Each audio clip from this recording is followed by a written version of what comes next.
You believe it still? Time was running out when that penalty happened. I also believe something in my career, in our career, something happened. And then we have very time, so we put the things together and magic happened, but it's just one win. Important for us, for our fans. We need to improve a lot of things, but today the guys deserved the win. You're learning too from this experience, because it must be hard for you and for your players that are not used to this happening. Yeah, that's true. And I'm not good enough. So I'm the boss here, I'm the manager. I had to find a solution, I don't find it. So, yeah, that is the reality. When you lose 8 games the last 10 or 11, so there's no defense. Is it a mental thing? Is it something that's going on in the players' minds at the moment? When it starts to happen quite a lot, it becomes a mental thing where you feel like it's going to happen again. So we just need to get out of that, get back to winning ways, and yeah, hopefully we can pick ourselves up. We are in a worse position than them. We all know that probably for everyone, City's not being really good, but they're still up there in the table. So we probably in a worse moment than them, and we can't think that we have to look at them and come here. Oh, let's try to win because they are in a bad moment. No, we have to go to every pitch. It doesn't matter the moment of the team and try to win. How special is Amad Diallo? I know you haven't worked with him long, but he's a young man who seems to have a bright future and a very cool head. Yeah, now we have to be careful with Amad, because sometimes in our club we put our kids too soon in the special place. Let's calm down Amad and all the team and continue the job. He's calming everything down, isn't he? Look, that wasn't a great derby. It wasn't exactly end-to-end with plenty of chances. But thanks to the 2 late goals, really, United's plan worked. Well, they went into the game with a bit of caution and tentativeness, rightly so, because they've conceded a lot of goals recently. Nullified City, found themselves a goal down through another set play, which is worrying for them, got to improve on that. But second half, I thought they came out and they really grew into the half. I thought there were some good performances from them, especially from Amad Diallo. He was outstanding. Talk about a player trying to impress a new manager and show him that he was right to select him. Positive from the early stages of the second half. He wanted to get on the ball. The beauty of playing in this system for him is that he doesn't get stuck on the wing. He can come more central, which is a really good thing for him because he's going to get himself in more of these positions where he can score goals. Times the run brilliantly. Cute little header, good save from Edison. And that obviously gave him confidence. But this one I really like because great feet, nice and positive, goes both ways, which is also great for a winger. We know that. On his right foot, picks out a great ball. And United, as the second half wore on, you could see the players believing City were dropping off, losing confidence, losing belief. Again, here, who's going to make a difference? Who's going to be the one to impact the game and turn it round for them? I know Bruno gets a little bit frustrated with him there, but still really causing City problems. And this I really like because there's not just the press. It's anticipation. Waiting for something to happen, waiting for the mistake. He's the first one on it. And the best thing about it is the calmness here. A lot of players there would have been rash and tried to shoot. Waits for the contact. Stupid tackle, ridiculous. We know that, but gets the penalty that gets United back in. And just when we...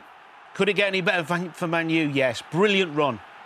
Wonderful touch and an even better finish. Yes, Guardiola may do better on the line, but what a great reward for the young lad's endeavour, his confidence, his belief in himself, because he's competing against some really good players. Let's not forget that. And what he's done now is he said to the manager, you can't leave me out. And what he's turned that... These stats will tell you, look, completely backs it up. And he's kind of first choice in that role now, isn't he? You would say, you know, he is one who is appearing all the time under this new manager, either at wing-back or in that role he had today. I think that role suits him best because he's going to get in those goal-scoring positions, but he's in the first 11. I think what's great about Amorim, we've seen it in recent weeks and we're seeing it now, is that as week to weeks go, he's going to play who's playing well and who's training well. And if they're not, he's going to leave them out. And there was no Rashford and no Garnacho in the matchday squad today. But he explained it pre-match and he explained it post-match. And players at United have been left out before by other managers and it turns into a circus. Yeah. How do you think he's handled this? I think he's handled really well. I think if you don't train to the level he expects, put the shifts in and training, both in training and in games, then you won't be in the match day squad. It was big news this morning when it broke that they weren't in the squad. But he did say they trained this morning. He went and watched them. They trained well. And as you rightly says after the game, they're in contention for next week. But they got to compete to get back in the team now because they go in the derby and get a win as well. I think that backs up his argument. But that's what he said. He said afterwards, didn't he? Right, and next week's a fresh week and they have every chance. I think it was a brilliant interview when he spoke about it. He covered it superbly in every detail. And what you know from him, he's not writing people off. They're not done. He's going to give them a fresh start next week, like he said. And I think United fans would have been very impressed with the way he's dealt with it. As far as City are concerned, they continue to look a shadow of the former selves, don't they? Yeah, it's amazing how they've fallen off a cliff, really. Let's be honest. It's the results. Look, we look at City, and you always speak about City playing through the thirds. This is Walker obviously gets the ball. Look at Haaland. There's no City player in the same postcode as Haaland at this stage. Like, there's so many gaps. We're not normally playing in through midfield chapters and playing through the thirds. It's just a hopeful sort of long ball up. It's a battle for the big man up front. You see De Bruyne getting frustrated with the whole thing. This is not the City of old, passing and stuff. I mean, De Bruyne had a bit of an off day on the set plays as well. He tried to pick out Foden on this occasion, and this, I'm not really sure. I know he likes to get whips on these things, but the quality's not there. You work at that day before a game. And again, look at Walker. Normally De Bruyne maybe drop off into space, play it out, but it's just a hopeful ball up top. Haaland's 3v1. He's a battle with Maguire, and again the body's trying to catch up with him. That's I don't know.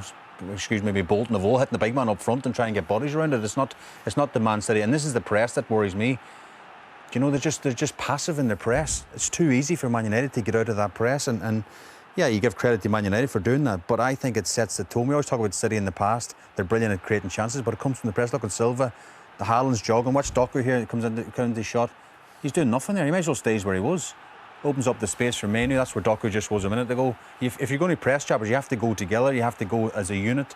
And again, it's all too easy for Manchester United. It's a real concern. And then if you don't win the ball high up the pitch, look at every Man City player. They haven't to track back 90 yards to defend their box. And here Silva gets attracted to Diallo. I think he should leave Walker 1v1. Frees up the space for Bruno. Of course, puts a brilliant ball, as Danny showed before, and Ahmed with the header. Fantastic save from Ederson. But it's a concern.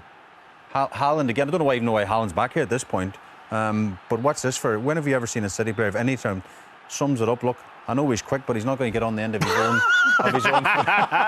own through ball. And you can see Pep. He's rubbing his eyes. He doesn't know what's happening himself. And I suppose coaches and managers up and down the country are thinking, what's he going to do to change the tide? I mean, the stats itself from today, look, it backs it up, doesn't it, chappers? It's one of the worst of the season. I think United deserve a bit of credit for that stat as well. We touched on it earlier, but they were poor. I'm not saying they weren't. But United's shape helped them nullify.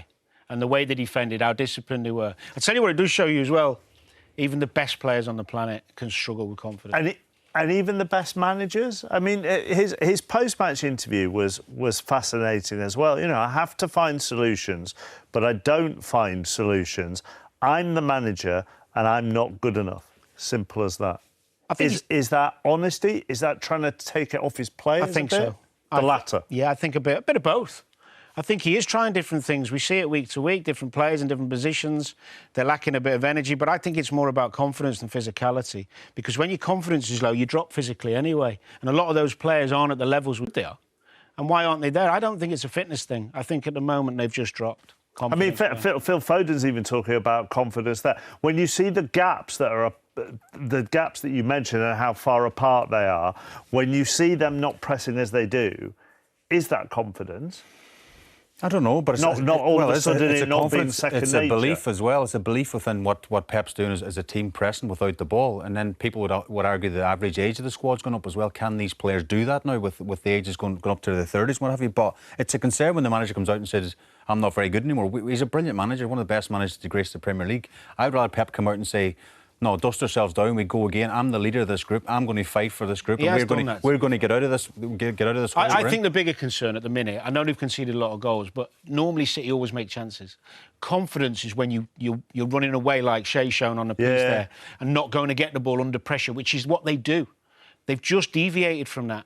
And that makes it easier to play against. So it's a knock-on effect with both. If you're not good with it, you're not good with that. All of a sudden, everyone's doubting each other. They're good players. They'll bounce. They've made a heck of a lot of money, and they've also made a heck of a lot of money on player sales. Do they go big in January? I think Or they have. do they just keep their powder dry till the summer and then? Well, I think that they dip in, they freshen it up. I really do. They need an injection of new faces, an injection of. I mean, Rodri's the obvious gap in that midfield, of course. Huge loss. Alvarez was sold just before the window as well. Didn't replace him. I think they need to freshen it up. Pep, almost don't know what to ask. How do you explain that?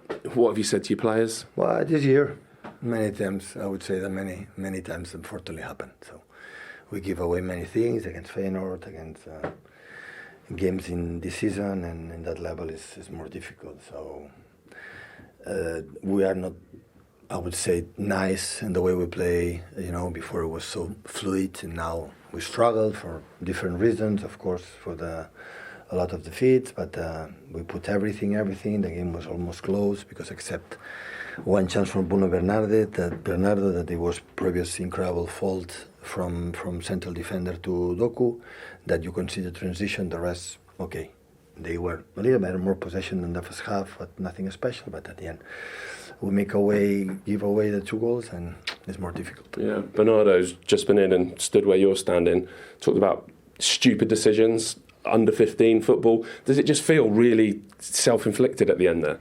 Yeah, I know, but that's what it is. So what can I say?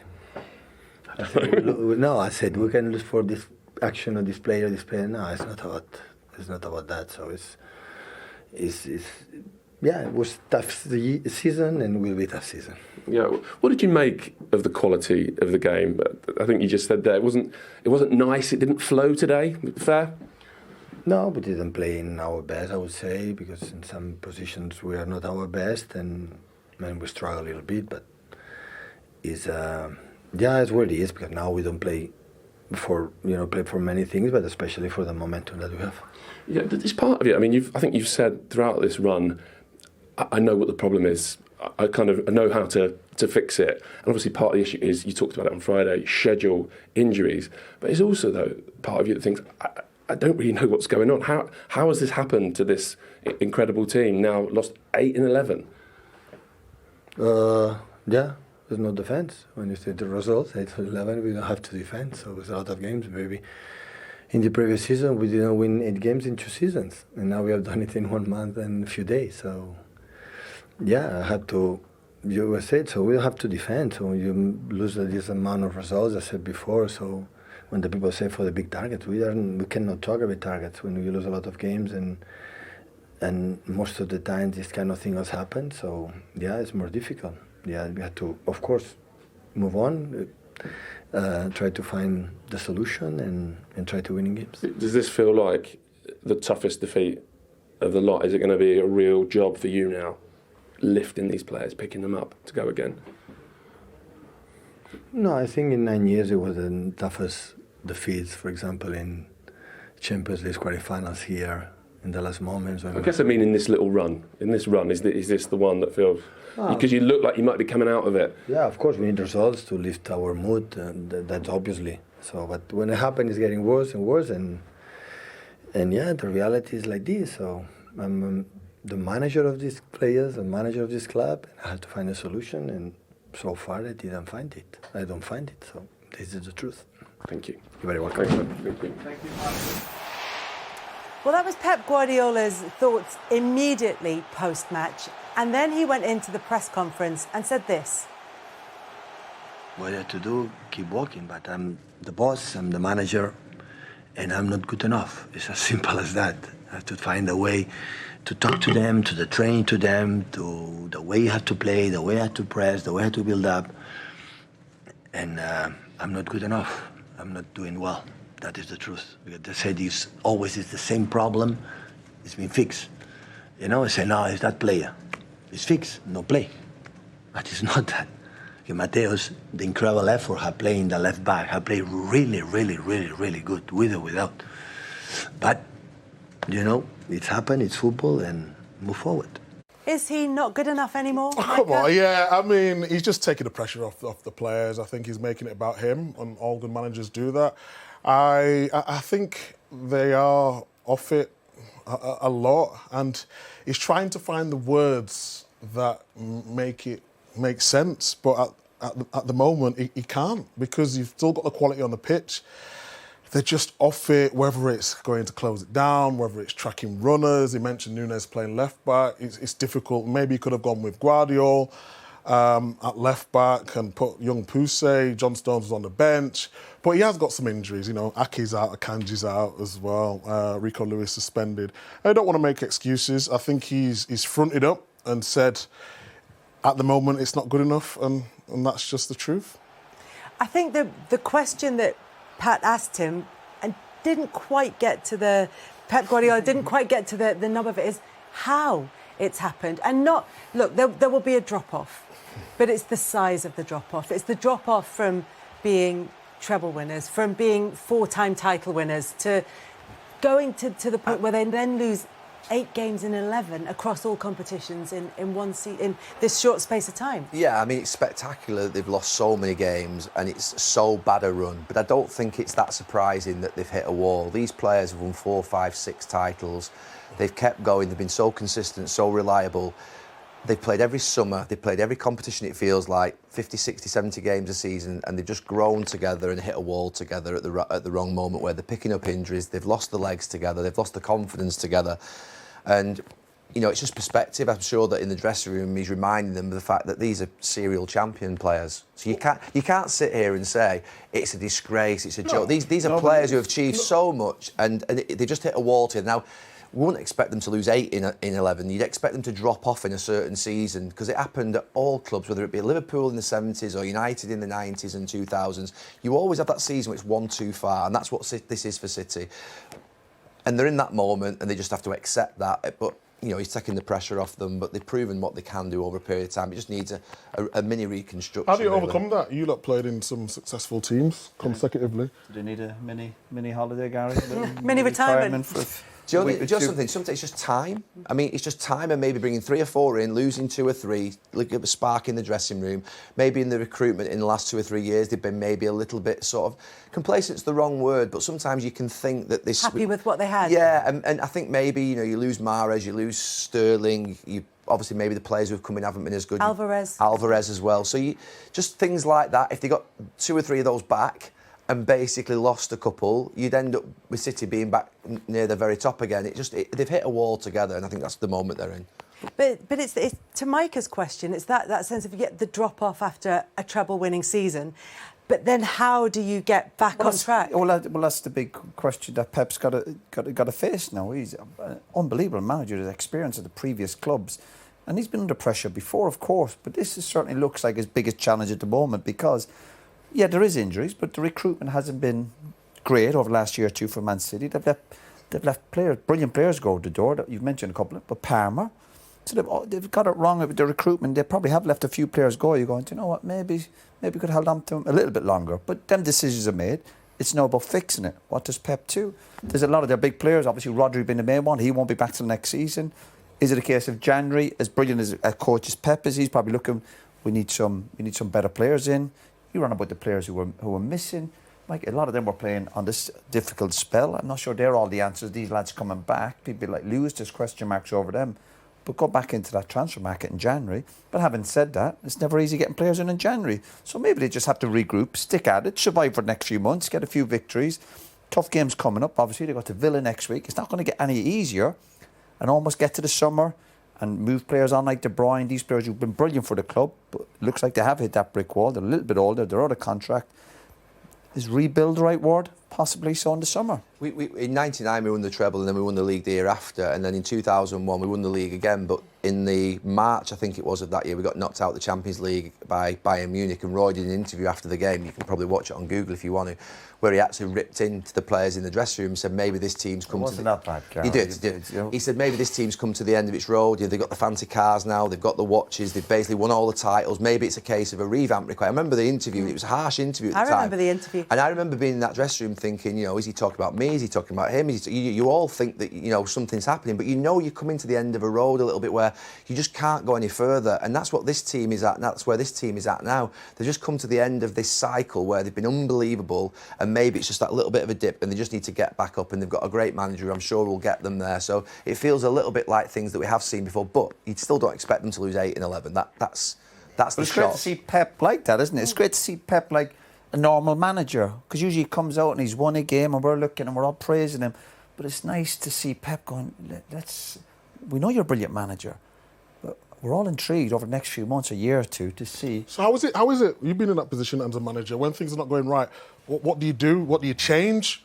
Well, obviously I didn't change anything. That's why I'm here. I still should be managing somebody. No, but we talk about the standards. Listen, I was manager of Sunderland Ipswich. Listen, they were tough jobs, and obviously trying to reinvent, just have the same principles, get players in, get players out, whatever. But we've never seen Pep in this situation, and he's been under pressure before. Obviously, his big jobs, but to see him so, again, he's literally scratching his head, and I mean that he's just been like almost damaging himself to trying to get to the bottom of it. And he will sit with his staff tomorrow morning or tonight, and they'll have a drink, and they will be looking at each other going, how do we fix this? And that's the big challenge for Pep over the next few months. Where are they in the league, by the way, right now? And they would have gone, where would they have gone today? They'd gone within six. They would have went 6 points. Gary, I think it was the way they lost again, 5 minutes to go. That just reflected where they are as a team and as a club. I've said it many times before. The standard City have set the last few years absolutely made us fantastic. I thought the drop-off would have been a lot earlier. So I've nothing but praise for the team, for Pep, obviously, and the players. But it doesn't mean to say that you can't turn a blind eye to these problems. He's now got to fix these problems, and it's a big ask when you see where Chelsea are going. Obviously, Liverpool are back. Arsenal are obviously still a good team. You hope United will bounce back in the next year or two. So it's a huge challenge for him. He'll get it right.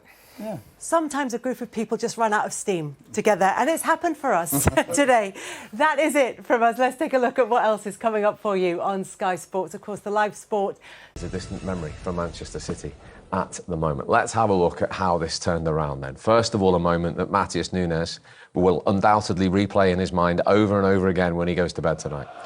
For sure, because obviously this is where the confidence kicks in. Now they control the ball, they know they're good at it.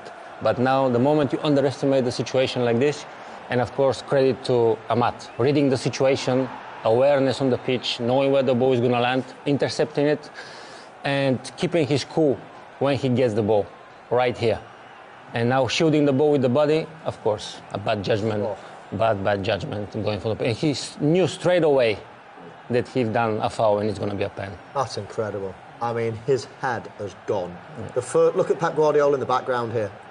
Look at this in the background. He knows straight away. Yeah. Oh, my word. Oh, no. And even John Stones next to the fourth official. He can't believe it either. I mean, his head has totally gone there, Nunes. I mean, he's made the most horrific back pass, but OK, make one mistake. That's fine. The goalkeeper's just softened the blow. He's held the man up. You're getting back. You've got players coming back. It had almost killed it was fine. The attack was fine. He was about to shoot. Everybody stopped it. Now just calm.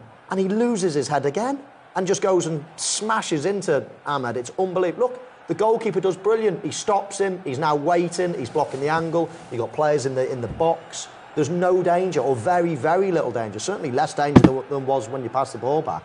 What is he doing? I mean, 2 monumental mistakes within 2 seconds. Incredible. And that, when you're struggling, that's when your head just plays tricks with you. That's when, there's a couple of minutes to go and you're doing stupid things like that. It's incredible, absolutely incredible how you can make 2 whopping mistakes like that in the space of 2 seconds.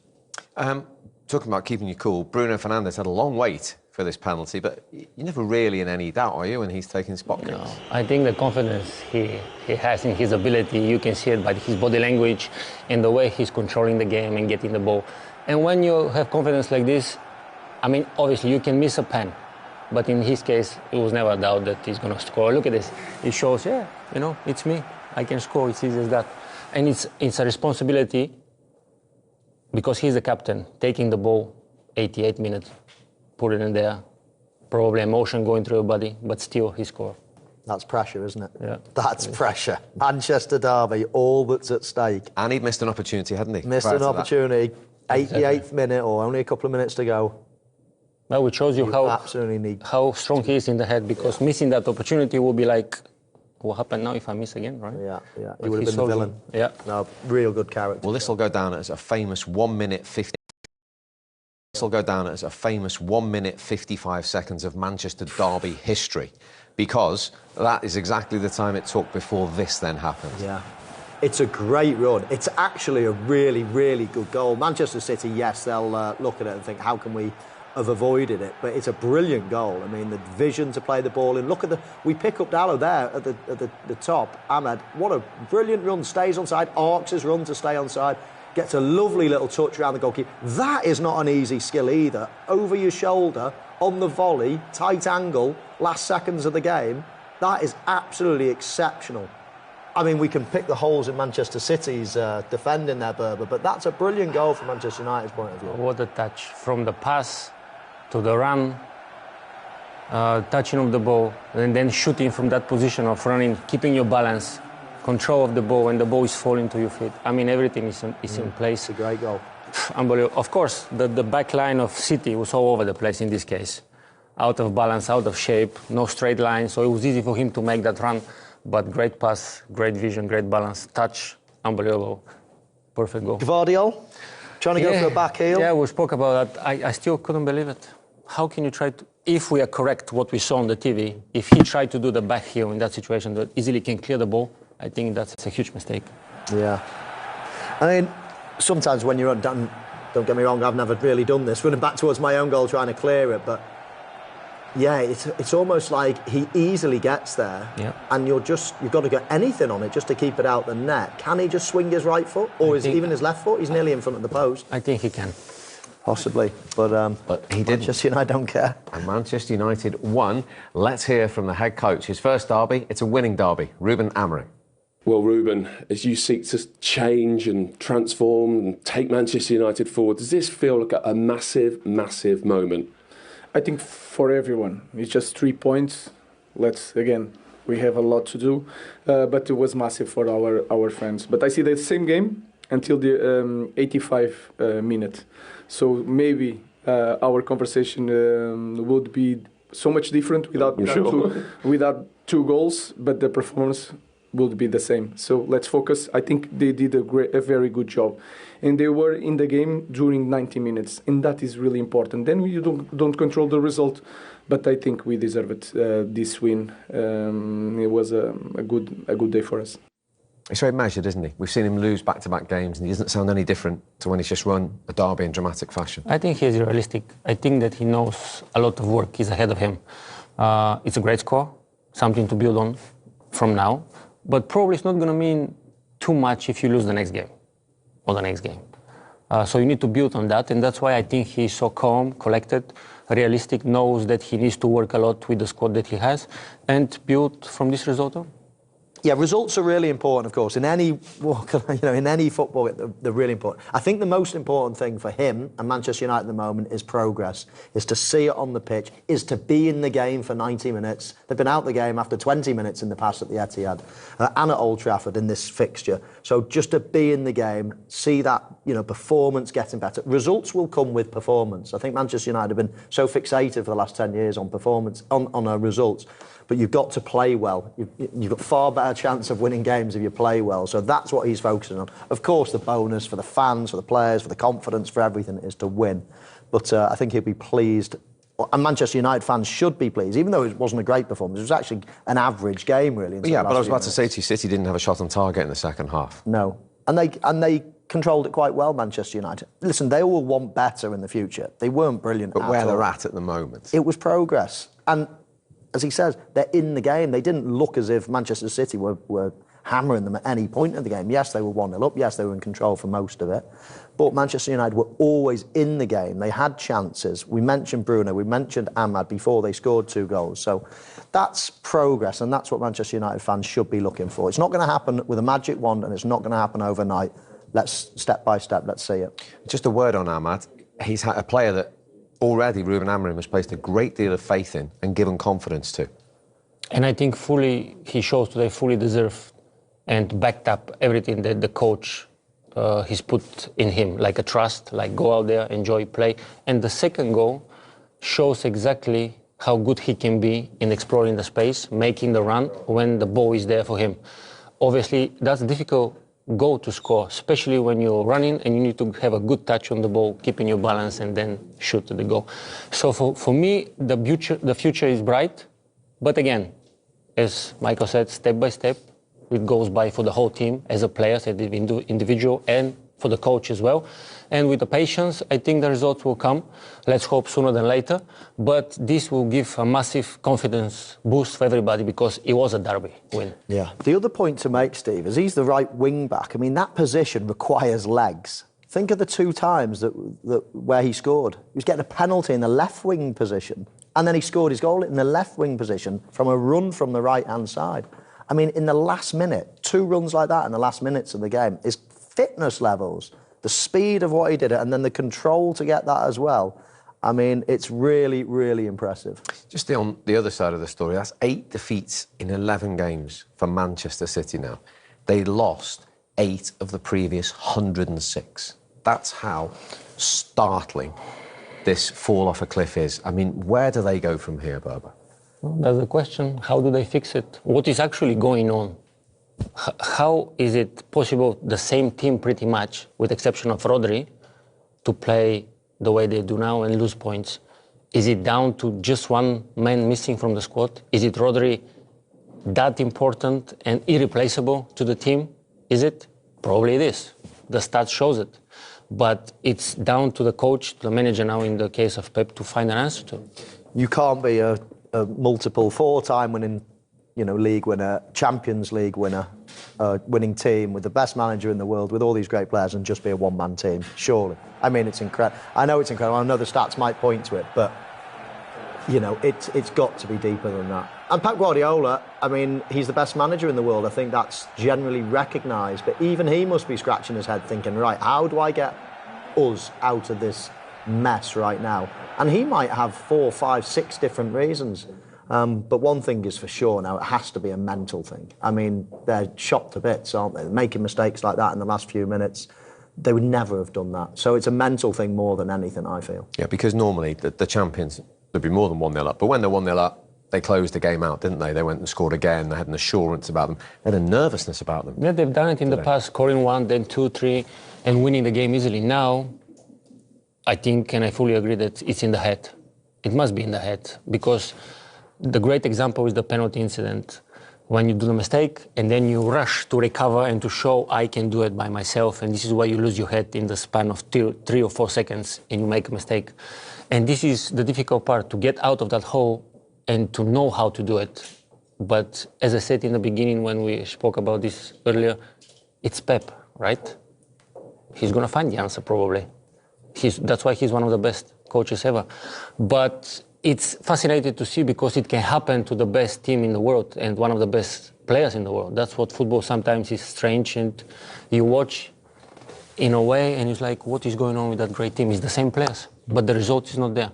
Yeah. Well, although the one thing is, a lot of these great players in this great team have not been in this type of run before. So questions will be asked, Steve. It's quite an unbelievable situation that they're in.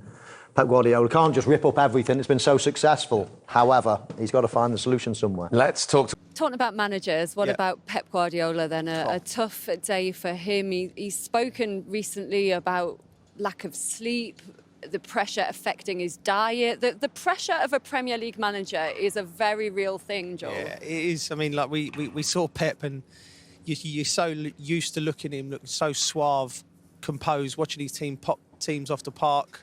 He made management look easy. He probably looked like he left the training ground at 2 o'clock, went straight on the golf course, a nice bit of pasta for dinner, no problems for 6, 7 years. He must be sitting there, and when he gets home and thinking, how has this happened? What is happening? I was talking earlier to the guys, and I was saying, Manchester City look like a team that has been, when a boxer gets knocked out for the first time and you see them fight the next time, and then they suddenly realise that they can be hurt and they can be wobbled. And Man City, any time there seems to be pressure in the game, we saw it late on in the Champions League game when they got pulled back for 3-0. I think they look like a team that's got that sort of fear. They've got the yips in them.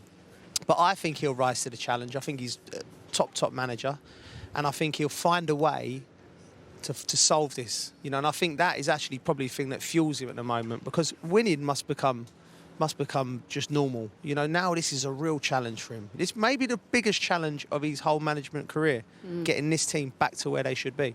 A massive win for Ruben Amorim as well. What kind of result like that in the derby do for his reign to really kick-start it? Yeah, to come in so early and pick up a result right at the start and then have a difficult weekend against Forest. Today can only help, and he made some big calls today, leaving out some players, and it shows. And I think he made a few comments after that. He can pick anybody, and we can get a result wherever. So for him, it's a big day, and hopefully, for him and his staff and his players, they can kick on, because he's been brought in to elevate the club back to where it was a few years ago, and a day like today can do a lot of things for them players, and there's no better to do it in a derby game as well. Indumentaria, la Kings Limited Gold Edition, solo hay 50 unidades de todos los equipos y también puede ser vuestra entrando en kingsleague.pro, así que es los datos a tener en cuenta en cuanto a indumentarias. Gran partido, Gonzalo, Gerard, el que tenemos por delante. Ojo, ojo, estilo La Bombonera, estadio de River. Hostia, más minutos de retraso en el inicio, ¿eh? Ya tenemos lío. Lo llamó Edo, dibujando la parábola sobre la banda derecha, donde en el vértice del área aparece Nadir. ¡Nadir para adentro! ¡Gol! De Nadir Lua, que tiene una facilidad pasmosa. Encuentra a Pablo, qué balón para Nadir para el segundo. Se tafa de Cócera, es un golazo. ¡Es un golazo! Señoras, señores, bienvenidos al show de Nadir Lua. Pibe. El mejor. Haciendo espionaje, ¿eh? Vaya mierda dado, pibe. Va, ya te puedes ir a la cúpula a comer, va. Hay que salir Cócera para entregar hacia el centro. Se la regala Coy, le puede pegar Coy para adentro. Vaya chicha, nano. ¡Gol! De Porcinos Óscar Coy. Ah, pues sí. Tony, tienes brazalete con él. Pero es que, señores, que no te lo dije, hombre. Tenemos, comodín, ¿cómo lo usamos? Penalti. Penalti. Será penalti. Vamos, Cuni. Puede meter en el partido a Cuni. Jordi para adentro, qué golazo. ¡Guau! ¡Dios! ¡Gol! Vamos con Nadir Lua y con Laura Vizcaíno. Pues sí, Nadir, 2 goles, victoria y a cuartos, enhorabuena. Sí, sabíamos que el partido iba a ser muy importante porque veníamos de una muy mala dinámica. El equipo ha estado bien, sufríamos defensivamente y creo que hemos estado muy juntitos. Y nada, primer objetivo cumplido. Os espera Science, rival complicado, imagino. Sí, empatamos contra ellos y en shootout perdimos. Ha quedado segundo por algo. Nada, concentración, confianza con nosotros mismos y intentar ganar para el sábado estar en el Wizzing. Pues lo veremos mañana, mucha suerte.